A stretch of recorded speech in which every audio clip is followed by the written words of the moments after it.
সবাইকে হ্যালো এবং সালাম জানাচ্ছি।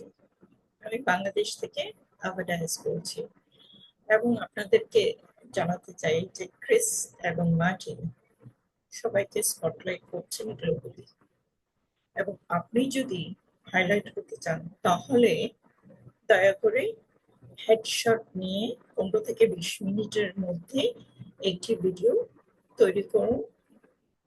প্লিজ শুধুমাত্র নিজের সম্পর্কে বলুন এবং আপনি কিভাবে অন প্যাসিভে এসেছেন এবং ভবিষ্যতে অন প্যাসিভ থেকে আপনার প্রত্যাশা কি। আপনি যদি ফোন দিয়ে করেন তাহলে ঠিক এইভাবে ধরবেন এবং আপনি নিজের ভাষায়, বাংলা ভাষায় করে তাদের কাছে পাঠিয়ে দেবেন। তাদের ইমেল ঠিকানা হচ্ছে onpassivenation@gmail.com। আশা করি আপনারা বুঝতে পেরেছেন আর আপনারা সেটা করে পাঠিয়ে দেবেন। ধন্যবাদ সবাইকে।